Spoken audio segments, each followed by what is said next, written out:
नमस्कार, कैसे हैं आप सभी का स्वागत है आपके अपने यूट्यूब चैनल पर। दोस्तों, इस वीडियो में आज हम बात करने वाले हैं यूपी पीसीएस और साथ ही साथ यूपीएससी के एसडीएम में फ़र्क क्या होता है।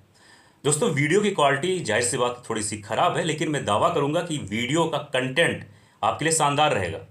देखो, अगर आप एग्जाम की तैयारी कर रहे हैं तो जाहिर सी बात है आपके दिमाग में ये सारे सवाल आते होंगे कि आखिरकार यूपीएससी का एसडीएम और यूपीपीसीएस का एसडीएम में फ़र्क क्या है। और जाहिर सी बात है ये सवाल आपके दिमाग में आना भी चाहिए, क्योंकि आप एग्जाम की तैयारी कर रहे हैं।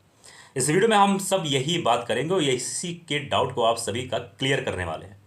सबसे पहले आप सभी को मालूम होना चाहिए कि यूपीएससी के बारे में बात करूं तो यूपीएससी एक इंडिया लेवल एग्जाम है। इसमें इंडिया के हर एक क्षेत्र, हर एक स्टेट के अभ्यर्थी, यानी मैं बात करूं एस्पिरेंट, यानी मैं बात करूं स्टूडेंट, इसमें भाग ले सकते हैं। यानी कि इस एग्ज़ाम में इंडिया के कोने में हर एक इंसान जो इस एग्ज़ाम के लिए कैपेबल है, इस एग्ज़ाम को दे सकता है।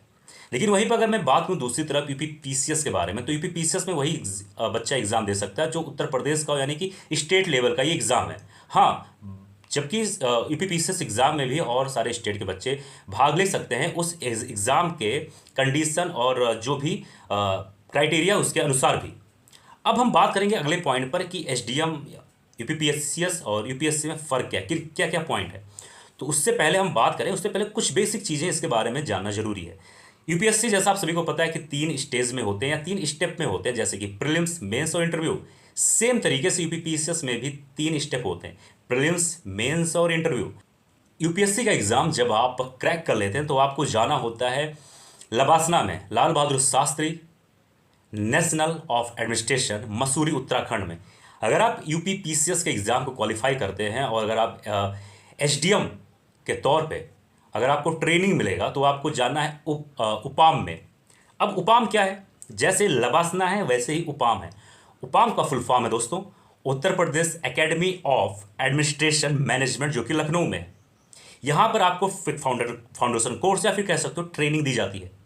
उसके बाद अगर मैं नीचे की ओर आऊँ तो आपको ये मालूम होना चाहिए कि अगर आप यूपीएससी के द्वारा सेलेक्ट होते हैं तो आपको तकरीबन 2 साल या उससे कुछ ज़्यादा साल आपको एसडीएम के तौर पे नियुक्त किया जाएगा, इसलिए कि आप ग्राउंड स्तर के कार्यकाल को समझें, जानें। इससे आपके काम करने में जो व्यक्तित्व होता है उसमें निखार आता है। और तकरीबन 5 साल बाद, 4 साल बाद, 6 साल बाद आपकी नियुक्ति एज अ डीएम यानी डिस्ट्रिक्ट मजिस्ट्रेट के रूप में होता है।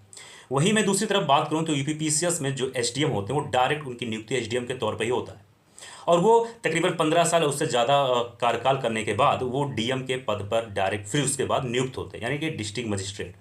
तो इन दोनों में बस फ़र्क यही है कि जो यूपीएससी के द्वारा एसडीएम बनते हैं वो 2 साल से ज़्यादा कुछ उनको एसडीएम रखा जाता है कि वो ग्राउंड स्तर के कार्यकाल को समझे, उनका वो सीखने का मौका दिया जाता है।